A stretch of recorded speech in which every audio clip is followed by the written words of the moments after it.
అన్న చెప్పండి, కాళేశ్వరం పైన హరీష్ రావు మాకు 3 months ఆఫ్ టైం ఇవ్వండి, సో 3 months లో వాటర్ తీసుకొస్తే లేకపోతే రాజకీయ సన్యాసం తీసుకుంటా అని చెప్పేసి చెప్తాను.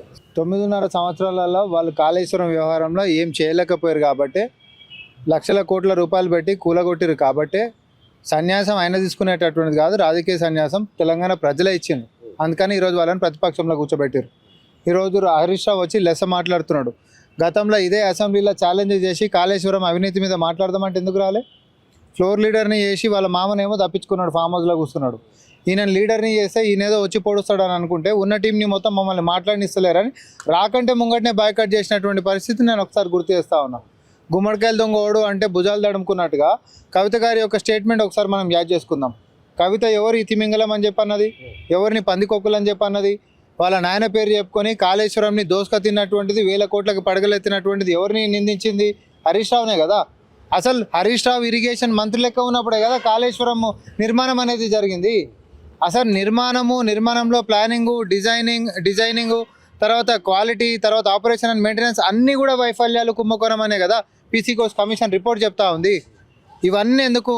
వాళ్ళు కట్టినటువంటి కాళేశ్వరం ఈరోజు కుంగి మూతపడ్డటువంటి పరిస్థితి ఉందా లేదా, ఇది చెప్పాలి. అయితే హరీష్ రావు ఒకటి మాట్లాడుతుండు, ఈరోజు అంటే వరదకు సంబంధించినటువంటి నీళ్లు పోతున్నాయి, మరి దాంట్లోకించి కూడా ఎత్తొచ్చు, కనేపల్లి పంప్ హౌస్లకించి ఎత్తొచ్చు, రైతులకు అందించవచ్చు అని చెప్పి మాట్లాడుతుండు. అంటే తెలంగాణ ప్రజలకు ఏదైనా మనం మాట్లాడవచ్చు, ఏదో ఒకటి నమ్ముతారు పట్టని అనుకుంటాడు. ఈరోజు గోదావరిలో అయితే వరద లేదు, ప్రాణహిత కదా నీళ్ళు పోతున్నటువంటిది. మరి కాంగ్రెస్ పార్టీ ఆ రోజు ప్రాణహిత చేవెళ్ళ అని చెప్పి ప్రాజెక్టు కట్టేటటువంటి ప్రతిపాదనని పక్కకి మూలకు పెట్టినటువంటి వాళ్ళు ఎవరు? ఈరోజు నిజంగానే అదే 5 ఏళ్లలో ప్రాణహిత చేవెళ్ళ ప్రాజెక్టు గిట్ట మనం పూర్తి చేసుకుని ఉంటే ఈరోజు వరద పోతుందని చెప్తున్నటువంటి నీళ్లు బ్రహ్మాండంగా మనం ఎత్తిపోసుకుంటే ఉమ్మడి ఆదిలాబాద్ జిల్లాకి మొదలు పెట్టుకుంటే రంగారెడ్డి దాకా ముద్దాడేది కదా. ఈరోజు నీళ్ళు అనేటటువంటివి ఆ ప్రాజెక్టుని తక్కువ ఖర్చుతోటి ఎక్కువ నీళ్ళు అందించేటటువంటిది, గ్రావిటీతో వచ్చేటటువంటి యొక్క ప్రాజెక్టుని మూలకి ఎందుకు పెట్టినావు హరీష్ రావు?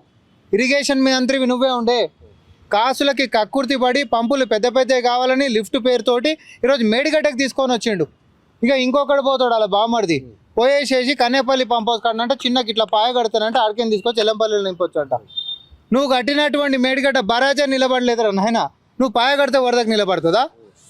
కొంచెమని ఏమైనా అక్కలుండి మాట్లాడుతుండ్రా, లేకపోతే తెలంగాణ ప్రజలు ఏది చెప్పినా నమ్ముతారని చెప్పి అనుకుంటుర్రా? ఏంది మజాక్ అయిపోయిందా ఇదేమన్నా? అంటే ఇదంతా కేవలం బీఆర్ఎస్ మీద పగతోనే కక్ష సాధింపు చర్యల కోసమే ఆ బ్యారేజ్ల మీద తప్పుడు ఆరోపణలు చేసుకుంటూ ఆపేస్తారు కాంగ్రెస్ ప్రభుత్వం. ఇప్పుడు నువ్వు అన్నది గిట్ట మనం అధికారంలోకి వచ్చినాక బరబరా గిట్ట నీళ్ళు వచ్చి ఆడ ఆగి పంపు చేసుకుంటా వ్యవసాయం చేస్తుంటే కాంగ్రెస్ పార్టీ వచ్చినాక బాగాలేదని గిట్ట ఆపితే నువ్వు ఆ మాట అన్నారు. వాళ్ళ అధికారంలో ఉన్నప్పుడే ఏ వరదలు లేనప్పుడే మేడిగడ్డ అనేటటువంటిది కుంగిందా? బాంబులు వెళ్ళినట్టు శబ్దాలు వచ్చినాయి, కుంగిన తర్వాత ఎన్డీఎస్ఏ వాడు వచ్చిండా? వారం రోజులలో ప్రాథమిక నివేదిక ఏమని ఇచ్చిండు? లేదు గేట్లు ఇమీడియట్గా మొత్తం ఓపెన్ చేసి దాన్ని ట్రై చేయరు, ఎందుకంటే నీళ్ళని గిట్ట ఇంకా గిట్ట ఆపి పెడితే ఉన్నది మొత్తం కూడా కుప్పగొలితే భద్రాచలం శ్రీరాముల వారు కూడా మనకు దక్కకుండా పోతారని చెప్పిందా? అది చెప్పింది కాంగ్రెస్ పార్టీ కాదు. ఆ రోజు మనం అధికారంలో లేము, వాళ్ళ అధికారంలో ఉంటున్నటువంటిది. ఆ రోజు వచ్చినటువంటిది వాళ్ళు అధికారంలో ఉన్నప్పుడు ఓపెన్ చేసినటువంటి గేట్లు ఈ రోజు దాకా మళ్ళీ బంద్ చేయలే, అవునా కాదా? ఇక్కడ కాంగ్రెస్ పార్టీ బదనాం చేసుడు ఏముంది మీరు నాకు చెప్పండి. ఎన్డీఎస్ఏ రిపోర్ట్ ఇచ్చింది, ఎన్డీఎస్ ఏమని ఇచ్చింది? నువ్వు ఏదైతే కట్టగట్టిన ఊరు నాయన బరాజ్ అని చెప్పి మేడిగడ్డ బరాజ్ అని ఆడ నీళ్ళు ఆపుకొని ఆడికెంచి కన్నెపల్లి పంప్ హౌస్లకెంచి తోడి తీసుకొచ్చి అన్నారంకెంచి సుందిలకెంచి ఎల్లంపల్లిలో పోసుకునేటటువంటిది ప్రాజెక్టు మీరు తీసుకొచ్చిన ప్లాను. అసలు ఏడైతే నీళ్లు నిలవబెట్టాలన్నా గేట్లే ఓపెన్ చేసినాక చుక్క నీళ్ళు నిలబడకపోతే నువ్వు తోడేటటువంటి ఆస్కారం ఏడుంది? నాకు గీదానికి జవాబులు చెప్పుర్రి. ఇప్పుడు ఇంకొకటబ్బా, పంపులు ఉన్నాయి నీళ్లు తోడనీకే, ఆగున్నటువంటి నీళ్ళని తోడుతాయి ఎప్పుడైనా, పోతున్నటువంటి నీళ్ళని కూడా ఏంగా తోడుర్రి అని అంటుండు. ఏందది? ఇప్పుడు కేటీఆర్ వచ్చేమో అదేదో ఈ బకెట్లకైతే ఆ బకెట్లకు చెంబులో తీసుకొని పోయి రన్నని తీసిగా దానిదేముంది, కన్నపల్లి కాడనంటే ఒక పాయను కట్టేసేసి తీసుకొచ్చి ఎల్లంపల్లిలో వచ్చంట. మరి మేడిగడ్డ ఎందుకు కట్టి పాయలు కట్టుకుంటే సరిపోయేది కదా? అవే ఏదో పాయలు కట్టుకుంటే తీసుకొని వచ్చేసేసి ఎల్లంపల్లిలో పోసుకోవచ్చు కదా. ఇంకోటి, ఈరోజు పంపులు అంట ఓపెన్ చేసి వరద నీళ్ళకేంచి అంట ఫస్ట్ ఆఫ్ ఆల్ అంత ఎత్తేటటువంటి పరిస్థితి ఆడ లేదు, కానీ ఎత్తినావు అనుకో తీసుకొచ్చేడే వస్తావు, అన్నారంలో పోయాలి. ఎన్డీఎస్ఏ ఇచ్చినటువంటి చివరి రిపోర్ట్ ఏదైతే ఉందో ముందే గేట్లు దాన్ని ఎట్లయితే ఓపెన్ చెప్పారో ఈడ కూడా బుంగలు పడిపోయినాయి.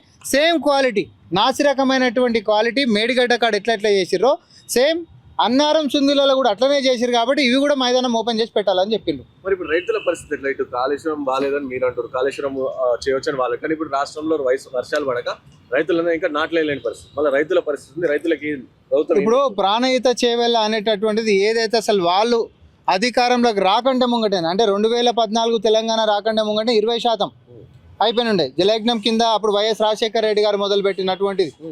ఉత్తర తెలంగాణకి మొదలు పెట్టుకుంటే దక్షిణ తెలంగాణ దాకా కూడా ఏడేడా నిజామాబాదు, కరీంనగర్, మెదక్, రంగారెడ్డి, నల్గొండ జిల్లాలు, ఇవన్నీ జిల్లాలు కూడా ఉమ్మడి జిల్లాలు సస్యశ్యామలం కావాలి, ప్రతి ఎకరాకు నీళ్ళు రావాలనే ఉద్దేశంతో తక్కువ ఖర్చుతోటి గ్రావిటీ తోటి నీళ్ళు వచ్చేటటువంటి ఒక ఆస్కారం ఆ రోజు ప్రణాళిక చేసిండ్రు.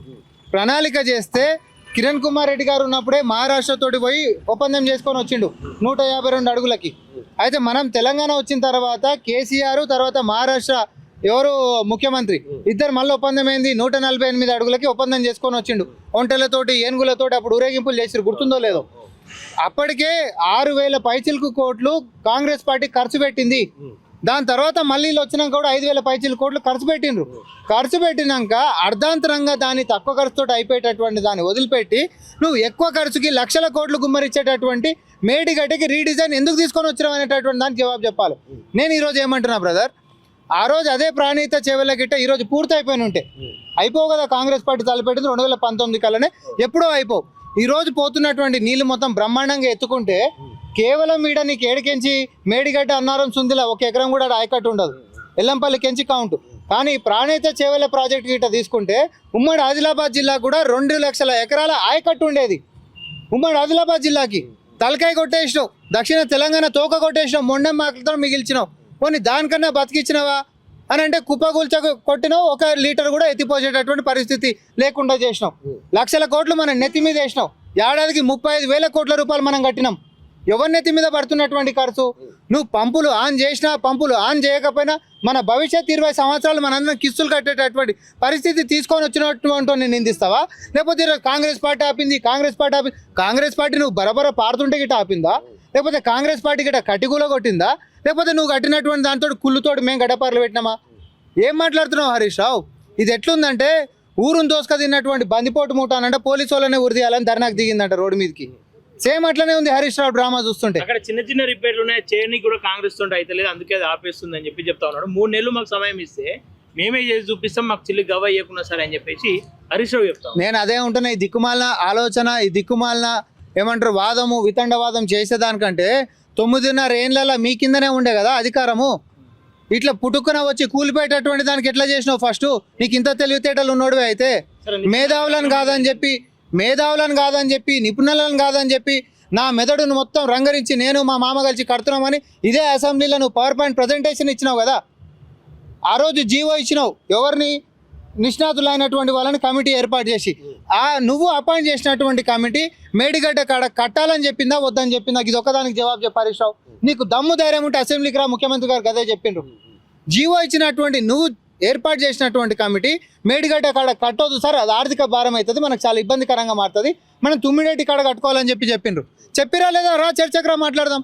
అయినా సరే ఆ కమిటీ రిపోర్ట్ని నువ్వు పక్కకు దన్నినావు, కమిషన్ల కోసం కక్కుర్తి పడ్డావు, పొట్ట పగిలిన దాకా ఈరోజు తెలంగాణ సొమ్ముని దొబ్బి తిన్నారు, కూలగొట్టి చచ్చిరు.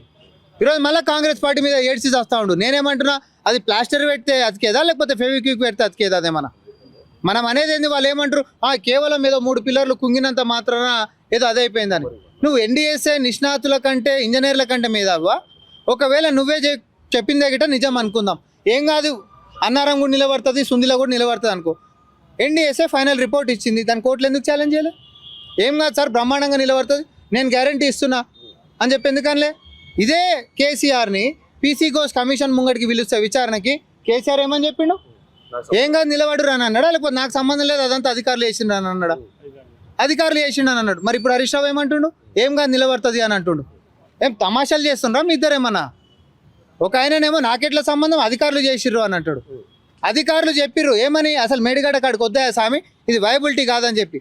ఇప్పుడు కాదు, ఏనాడో రేవంత్ రెడ్డి గారు ఎంపీ లెక్క ఉన్నప్పుడు చెప్పిండు, కాళేశ్వరంకి కేటాయిస్తున్నటువంటి 30% సొమ్ము గిట్ట మనం కేటాయిస్తే వేరే దేశాలలో కూడా వ్యవసాయం చేసి దిగుబడి చేసుకోవచ్చు. మిగతా పైసలు మొత్తం ఏడాదికి సంతుష్టిగా రైతులకు మొత్తం కూడా మనం పైసలు వంచి పెట్టవచ్చు. కిన్లే వాటర్ బాటిల్ కొనుక్కున్నంత ఖర్చుతోటి ఈరోజు కడుతురు. కానీ రేపు పొద్దున అది వయబిలిటీ కాదు, మన నెత్తి మీద అప్పుల కుప్పేయబోతురు, ఆర్థికంగా మన రాష్ట్రం దివాలా తీయబోతుందని రేవంత్ రెడ్డి గారు ఈరోజు ముఖ్యమంత్రి ఆయన ఎంపీ లెక్క ఉన్నప్పుడు చెప్పిండు. ఈరోజు ఆయన చెప్పింది నిజమవుతుందా అబద్ధమవుతుందా? ఇవన్నీ పక్కకేం రబ్బా. వాడు తోడుడు అని మాట్లాడుతుండు. కాళేశ్వరం 2019లో అయిపోగొట్టిండు, అవునా? మరి 2023 డిసెంబర్ దాకానైతే మీరెవరు కూలిన దాకా లెక్క కట్టుకుందాం, 4 సంవత్సరాలు. రోజుకి 2 టీఎంసీలు తీస్తామని చెప్పి వచ్చినటువంటి వాళ్ళు మీరు అసలు మొత్తం ఈ 4 సంవత్సరాలలో తోడినటువంటి టీఎంసీలు ఎంత చెప్పురు? 155 టీఎంసీలు. మళ్ళీ ఇట్లా తోడిరు, మళ్ళీ ఎడకెంచి శ్రీరామ్ సాగర్ కించి వరద రాగానే మళ్ళీ వదిలిపెట్టారు. అసలు వాడినటువంటి నీళ్ళు ఎంతనో తెలుసా? ఇన్ని 1,00,000 కోట్లు 1,21,000 కోట్ల రూపాయలు పెట్టి కట్టినటువంటి దాంట్లో వీళ్ళు వాడినటువంటి 92 టీఎంసీలు. లెక్క కట్టురు ఇక మీరు. మనం ఎట్లా అంటే అట్లా రా, చర్చకు రా, నువ్వు రా. ఇవన్నీ మాటలు వద్దు హరీష్ రావు. ఈ డ్రామా బాజీలు, అగ్గిపెట్టే డ్రామాలు. ఎందుకంటే మీకు మీ కుటుంబమే చాలా మంచి పేరు ఎందుకు పెట్టింది అంటే వెన్నుపోటు హరీష్ రావు అని చెప్పి ఎందుకు పెట్టింది అని అంటే వాళ్ళ మామని వెన్నుపోటు పొడిచిండని బిడ్డ అంటుంది. అగ్గిపెట్టే హరీష్ రావు అని అమరవీరులు అంటుర్రు. కానీ తెలంగాణకి వెన్నుపోటు ఓడిచి ఈరోజు అవసరమైతే రాజకీయాల కోసం అగ్గిపెట్టే రాజకీయాలు చేసేటటువంటి హరీష్ రావు అని చెప్పి కాంగ్రెస్ పార్టీ అంట. ఆధారాలతో ముందుకు వస్తా ఉంటే ఎందుకు అరెస్ట్ చేస్తా ఉన్నారు? భయపడి ఎవరి ఆధారాలతోటి? ఏ ఆధారాలతోటి? ఏ ఆధారాలు మీరు నాకు చెప్పు ఫస్ట్. మనము నోటి మాటలకు మస్తు మాట్లాడొద్దు. నా కార్లకి నా లిపాపాలు తీసి ఊపుతాను నేను కూడా. ఇట్లా నీ భాగవతం మొత్తం బయట పెడతాను నేను కూడా ఊపుతాను. అబ్బా ఊపినంత మాత్రం అయిపోయినట్టేనా? ఏ ఆధారాలు ఉన్నాయి నీ ముఖానికి చెప్పు రాదు? ఏమున్నాయి నీ కాడ ఆధారాలు? కూలింది తప్ప నిరూపిస్తావా? కుంగింది తప్ప నిరూపిస్తావా? ఎన్డీఏసీ రిపోర్ట్ తప్పని చెప్పి నిరూపిస్తావా? పీసీ కోర్స్ కమిషన్ తప్పని చెప్పి నిరూపిస్తావా? ఎన్డీఏసీ రిపోర్ట్ గిట్ట తప్పని గిట్ట నువ్వు నిరూపించినావు అనుకో, కోర్టులోనే ఛాలెంజ్ చేసేది ఉండే. ఎందుకు కూకున్నావు అని మూసుకొని? నీ మామ మేమే కట్టినాం బ్రహ్మాండంగా ఉంది అని అంటే ఎంక్వైరీ కాడికి వచ్చేసేసి అవును మేమే చెప్పినా అని చెప్పి అనేటోడు. నాకేం సంబంధం? అధికారులు కట్టిరని ఎందుకు అనేటోడు? నువ్వెందుకు అధికారులకే సంబంధం, నాకేం సంబంధం అనేటోడివి? నువ్వు ఇరిగేషన్ లెక్క మొత్తం మంత్రి లెక్క 13 ఏళ్ళు నువ్వు పొడిచింది ఏందని చెప్పి నువ్వు కొత్త 3 నెలలు ఇస్తే నేను పచ్చిగా చెప్పాలా బ్రదర్?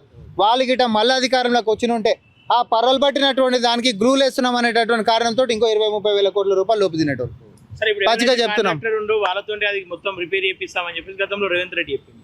మరి ఎందుకు ఆ పని చేస్తలేడు? ఇంకా ఇప్పుడు ఆ అంశానికి సంబంధించే జరుగుతూ ఉంది. వాళ్ళకి వీళ్ళకి ఎప్పుడైనా కూడా అవతలోడికి బాధ్యత అనేటటువంటిది అగ్రిమెంట్లో మనం పెట్టుకున్నాం అనుకో, ఆ అగ్రిమెంట్కి వాడికి కట్టుబడి ఉండేసేసి నా టైం అయిపోలేదు కాబట్టి నువ్వు వారంటీ ఉంటుంది అని ఉంటామప్ప మనము. దాని వారంటీ ఉందనుకో, వారంటీ కార్డు చూపిస్తే వాడు వచ్చి నీకు రీప్లేస్మెంట్ చేస్తాడో రిపేర్ చేస్తాడో చేసిస్తాడు. నువ్వు వానికి ఏ వారంటీ కార్డు లేకుండానే పంపించేస్తుంది. కాసుల కకృతి వాడు. అది కూడా పీసీ కోర్స్ కమిషన్ రిపోర్ట్లు వచ్చాయి. ఒక్క అంశం కాదు వీళ్ళు చేసినటువంటి అసలు ఎంత ఘోరం అని అంటే దేన్ని వదిలిపెట్టలేదు. మరి ఇన్ని రిపోర్ట్స్ ఉన్నాక, ఇన్ని పీసీ కోర్స్ కమిషన్ ఒక రిపోర్ట్ ఇచ్చినాక కూడా సో మీరు ఎందుకు చర్యలు తీసుకుంటారు? ఎందుకు అరెస్ట్ చేస్తారు? ఎందుకు వాళ్ళని ఇప్పుడు మంచి మాట అన్నావు. ఈ జూలై కదా, ఆగస్టు 31 ఆగస్టా పోయిన సంవత్సరం మనం ఇచ్చినట్టు ఆగస్టే అసెంబ్లీలో తీర్మానం చేసి సిబిఐకి అప్పచెప్తున్నామని మీకు గుర్తుందా? ఆ రోజు విచారణ చేసి వాళ్ళ మీద విచారణకు పోతున్నామని అంటే లేదు బీఆర్ఎస్ వాళ్ళు రేవంత్ రెడ్డి గారు ఒకటైపోతున్నారు, వీళ్ళిద్దరు ములాఖత్ అవుతారు, వాళ్ళని కాపాడేటటువంటి ప్రయత్నం చేస్తారు. మీకు దమ్ము ధైర్యం ఉంటే సిబిఐకి ఇచ్చేసేయాలి. ఎందుకంటే సిబిఐ ఒంటరిగా రాలేదు, ప్రభుత్వం అనుమతిస్తేనే సిబిఐ రాష్ట్రంలోకి వస్తుంది. కాబట్టి మీకు దమ్ము ధైర్యం ఉంటే పారదర్శకంగా వాళ్ళ మీద చర్యలు తీసుకోవాలనేటటువంటిది గిట్ట మీకుంటే మీరు సిబిఐకి ఇవ్వాలని చెప్పి బీజేపీ నేతలు ఆ రోజు డిమాండ్ చేశారు. 48 గంటలలో లోపటేస్తాం ఒక్కొక్కరిని అని అన్నారా? మనం అసెంబ్లీలో తీర్మానం చేసి మరి ఎన్డీఏసీ రిపోర్ట్ ఫైనల్ రిపోర్ట్ వచ్చిన తర్వాత దాని మీద చర్చ చేసుకున్నాక అసెంబ్లీలో తీర్మానం చేసి జీవో తీసి సిబిఐకి అప్పచెప్పినాం. ఏడాది అవుతుంది, ఇంకొక నెల అయితే ఏడాది అవుతుంది. ఎక్కడ పోయిందండి సిబిఐ? ఇప్పుడు చర్యలు ఎవరి కోట్లు ఉంది? మనం తీసుకోలేము. ఇప్పుడు సిబిఐకి ఇచ్చినాం, ఎవరి కాడ పెండింగ్ ఉంది? మనం ఎవరిని అడగాలి? సిబిఐ అంటారు. మీరు సిబిఐని సంవత్సరం సంది ఎందుకు పెండింగ్ పెట్టినావు, మీరు ఎందుకు చర్యలు తీసుకుంటలేరు అని చెప్పి అడగాలి. అదేమంటాడు ఏదో కోట్ల కొర్రీ అని చెప్పి చూపిస్తాడు. నేను ఒక ఉదాహరణ చెప్తా ఉన్నా. పక్క రాష్ట్రంలో జగన్మోహన్ రెడ్డి గారి మీద కూడా 100 కేసులు ఉన్నాయి. ఆయన మీద కూడా అరెస్ట్ చేయొద్దనో లేకపోతే ఇంకోటనో కోర్టు నుంచి అడపా ఆర్డర్లు ఉంటూనే ఉంటాయి. ఆయన సిబిఐ విచారణ ఆపిందా? ఇప్పటిదాకా బీఆర్ఎస్ నేతల మీద సిబిఐ విచారణ ఎందుకు ప్రారంభించలేదు అంటే బీఆర్ఎస్ పార్టీ వాళ్ళ కన్న బిడ్డలక కడుపులో పెట్టుకొని కాపాడుకుంటుంది బీజేపీ. వీళ్ళిద్దరు ఒకటి కాబట్టి. మీకు గుర్తుందా? నితిన్ గడ్కరీ యూనియన్ మినిస్టర్ అయి ఉండి కాళేశ్వరం ఆ రోజు కడుతుంటే తీసుకొని వచ్చి దాన్ని అద్భుతం మహాద్భుతం అని చెప్పి మాట్లాడిండు. ఈ రోజు వచ్చి బీజేపీ వాళ్ళు ఏమని మాట్లాడుతారు? అది మొత్తం కుంభకోణము ఏటీఎం అని మాట్లాడుతారు. ఇంత ద్వంద్వ వైఖరిందా? 2 తలల పాము కూడా సిగ్గుపడుతుంది. సిబిఐ క్లీన్ చిట్ ఇస్తే కాంగ్రెస్ మౌనంగా ఉంటుందా? మరి సిబిఐ క్లీన్ చిట్ విచారణ మొదలు పెట్టు మన ఫస్ట్. అసలు నువ్వు విచారణ మొదలు పెడితే చాలు.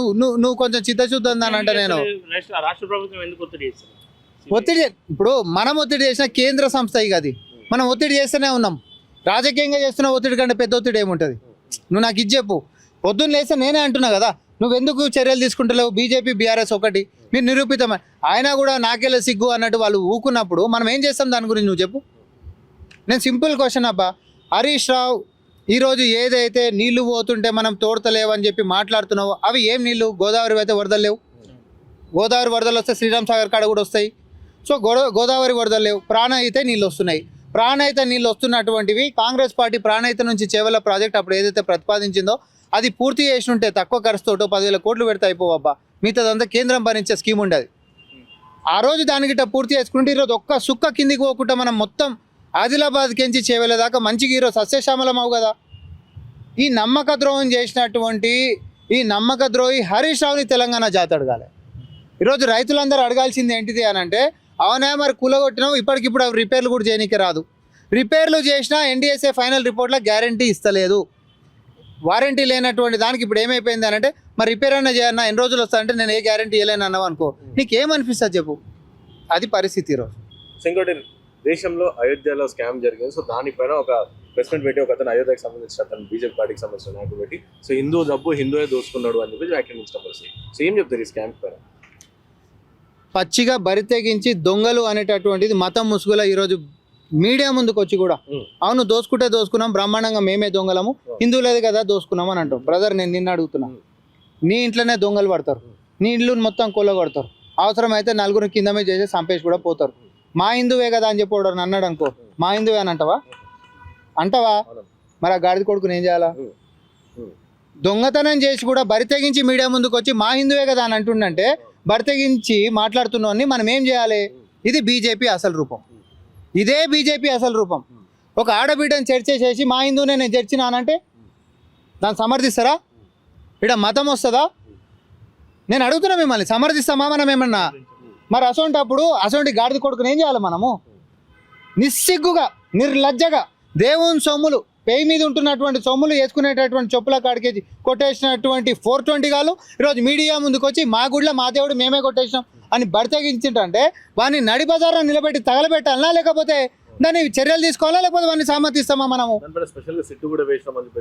సిట్ ఎందుకా? నీకు అట్లా పైసలే పోయినంటే ఈడీ ఏం పడుతుంది? మోడీ అనేటోడు ఏం చేస్తుండు? నీకు శంకుస్థాపన కాడికించి మొదలు పెట్టుకుంటే, ఏది భూమి పీత కాడికించి మొదలు పెట్టుకుంటే గుడి ఓపెనింగ్ దాకా వచ్చినోడవాడు, రాష్ట్రపతిని కూడా పిలవకుండా ఆడికొచ్చి ఇట్ట అని మొక్కినోడోడు ఎవడు? మోడీ అనేటోడు కాదా? మరి ఆ మోడీ అనేటోనికి ఈడి రావాలనేటటువంటి తెలియదా? అన్ని కార్యక్రమాలకు వచ్చినటువంటి ప్రధానమంత్రి నరేంద్ర మోడీ ఈరోజు రాముల వారి సొమ్ములు, హుండీల పైసలు, చుట్టుముట్టు భూములు మొత్తం పోయినప్పుడు నీ నోరెందుకు మెదిపోతలేవా? ఇది కేవలము దేవుని కాడ ఏదో సొమ్ములు పోయిన అనేటటువంటి అంశం కాదు మనం మాట్లాడుకుంటుంది. నీ మీద ఒక ప్రధానమంత్రి అని అంటే ఆ హోదా కన్నా గౌరవం మిగుల్చరు. హిందువుల యొక్క మనోభావాలు దెబ్బతినాయి. ఇదే వేరే మా అన్యమతస్తుడు అవడానికి గిట్ట చిన్నపాటిది ఏదైనా చేస్తే హైదరాబాద్లోనే చిన్న జరుగుతుంది. మొన్ననే వరంగల్ అడవడో డ్రామాలు చేసిండు, ఏది గుడిని శుద్ధి చేసేటటువంటి చూసే ఉంటారు కదా. మరి ఆ దున్నపోతులకు తెలియదా రాముల వారి కాడ కూడా మొత్తం సొమ్ములుగానే మాడచ్చు, ఆడ కూడా పోయి మనం శుద్ధి చేయాలని, ఇంకో పార్టీడు పోతేనే శుద్ధి చేయాలని మాట్లాడుతున్నటువంటి నీచపు రాజకీయాలు చేసే బీజేపీ నేతలు మరి ఈరోజు అయోధ్యలోనే రాముల వారి సొమ్ములు పోతే శుద్ధి చేయాల్సినటువంటిది ఎవరిని? ఈ దేశంలోకించి బీజేపీ అని. సో దేశ ప్రజలు ఖచ్చితంగా బీజేపీ అనేటటువంటి పార్టీనే శుద్ధి చేయబోతురు. మీరు ఇది రాసి పెట్టుకోండి. ఎందుకనంటే కడుపు నిన్నప్పుడే మనం ఎంతసేపు కూడా మిగతా అంశాలన్నీ మాట్లాడతాం, ఆ దేవుడు ధర్మం అన్ని వ్యవహారాలు. కానీ ఈరోజు అటు దేవునికి అన్యాయం జరుగుడు, వీడికి వచ్చిపోయింది మొన్న జాతీయ అధ్యక్షుడు అని, ఎవరు? నితిన్ నబీన్ అనేటటువంటి వ్యక్తి రైటా. లక్నోకి పోయినప్పుడు ఆయన రథం ముంగట ఆంజనేయ స్వామిది ఏది చేసుకుని ఆంజనేయ స్వామితో డాన్స్ చేపిస్తావు. సిగ్గు లేదురా మీకు అసలు? మన దేవుణ్ణి నువ్వు డాన్సులు చేపించుకుంటే నీ రథం ముంగట డాన్సులు చేపిస్తావా? మీరు దేవుని కంటే పెద్దగా అయిపోయారా? అంటే ఆడ ఆంజనేయ స్వామికి విలువ లేదు, లేకపోతే ఈడ ఇప్పుడు నార్మల్గా ఏడనన్నా మనం ఇట్లాంటి స్టేజెస్ మీద హనుమంతుడిది గిట్ట రామాయణం గిట్ట ఏమైనా ఉన్నప్పుడు మన అందరికి ఒక స్ఫూర్తిని ఉండనీకే, మన హిందుత్వాలని అందరికీ తెలియనీకే, మన దేవుళ్ళ మీద భక్తి పెరగనీకే మనం చూస్తాం. ఆ వేషధారణ ఎప్పుడు చేసుకుంటాం అని అంటే, అరే సూతి, అరే హనుమంతుడు ఎంత శక్తివంతుడు, రాముని కోసం ఎంత చేసిండు, సీతమ్మ తల్లిని ఎట్లా కాపాడిండు, లంకకి ఎట్లా పోయిండు, ఇవన్నీ చరిత్ర. రామాయణంలో హనుమంతుడి యొక్క శక్తిని చూసినాం, రాముడి యొక్క సహనాన్ని చూసినాం. తర్వాత లంకను తగలబెట్టిన దగ్గరికి మొదలు పెట్టుకుంటే ధర్మం మీద యొక్క అధర్మం మీద ధర్మం ఎట్లా గెలిచింది అనేటటువంటి నీతి మనం నేర్చుకుంటాం. వాటికి కళాఖండాలు అయినటువంటి ఒక దేవుళ్ళని ఈ రోజు నువ్వు రోడ్డు మీద నీ పార్టీలలో ర్యాలీలలో జెండా పట్టిపించి డాన్సులు చేపిస్తారా? కానీ దీనిపైన ఇంతకు మించినటువంటి నిజం ఏముంటుంది? హిందువులు కావచ్చు, కట్టర్ హిందువులు అని చెప్తున్నారు, విశ్వ హిందూ పరిషత్ వీళ్ళు కూడా మాట్లాడలేని పరిస్థితి. నేనేమంటున్నా బాస్, నేను ఒకటే చెప్తున్నా, అసలీ హిందూ ఎప్పుడైనా తప్పుని తప్పని అంటాడు. కేవలం స్వార్థం ఉంటున్నటువంటి వాడు, ఒకరికి కొమ్ము కాసేటోడు మాత్రమే వాడికి సెలెక్టివ్ క్రిటిసిజం ఉంటుంది. అయోధ్యలో పోతే ఏమంటారు, ఒక్కడు కూడా నోరు మెదుపుతలేడు అని అంటే వాడు అసలైనటువంటి హిందూ ఎట్లయితాడో నాకైతే తెలియదు. ఈడ ఏదైనా గుడి కాడ ఎవరైనా తెలుసో తెలియకనో ముంగట యాక్సిడెంట్ అయ్యో ఎవరైనా ఇంకోటి ఏంటో రచ్చ చేస్తున్నటువంటిది హిందువుల మనోభావాలు దెబ్బతింటున్నాయంటే రాములు వారి సొమ్ములు పోతే వాడి మనోభావాలు ఎందుకు దెబ్బతింటలేవు అనేటటువంటి నా ప్రశ్న. ఎందుకనంటే పార్టీలతో సంబంధం లేదు, మతం వ్యవహారం వచ్చినప్పుడు దాన్ని కాపాడే అంశం వచ్చినప్పుడు మరి బరితెగించి నాతోడు కొట్లాడు, మరి నాకేం అభ్యంతరం లేదు. ఆ విషయంకి వచ్చినప్పుడు కాంగ్రెస్ పార్టీ అనేటటువంటిది ఒక విభిన్నమైనటువంటి కల్చర్స్కి ఒక గొడుగు లాంటిది. ఆమె ప్రౌడ్ హిందూ అని చెప్పేటటువంటి స్వాతంత్రం నా పార్టీలో నాకు ఉంటుంది. ఆమె ప్రౌడ్ ముస్లిం అనేటోడు వాళ్ళ మతం గురించి వాళ్ళు అనుకుంటారు, కానీ ఒకరికొకరు గౌరవించుకుంటాం. ఒకరు తెరువు ఒకరు రానికే లేదు. మళ్ళీ నేను చెప్తా ఉన్నా, ఇది నేను చాలా స్పష్టంగా చెప్తా ఉన్నా. అందరినీ ఒకరినొకరు గౌరవించుకుంటా సంఘటితంగా దేశం అనేది మనందరికీ మిన్న అనేటటువంటి స్లోగన్ తోటి ముందుకు పోయేటటువంటి పార్టీ. కానీ మతం అనేటటువంటి వ్యవహారం వచ్చినప్పుడు కేవలము కొన్ని అంశాలను మాత్రమే రాజకీయం చేస్తాం, మిగతా అంశాలను మొత్తం మాత్రం మా స్వార్థానికి వాడుకుంటే మాత్రం ఇది తగదు. నేను ఇంకోటి అంటా ఉన్నా, బలిసినోని కొడుకులు మతాలను అనేటటువంటిది ఈరోజు వ్యాపారానికి వాడుకుంటున్నారు. పేదోని పిల్లలు మాత్రమే మతం ముసుగులో పడేసి కొట్టుకొని చస్తా ఉన్నారు. ఇది మనం తెలుసుకోవాల్సినటువంటి అవసరం ఉంది.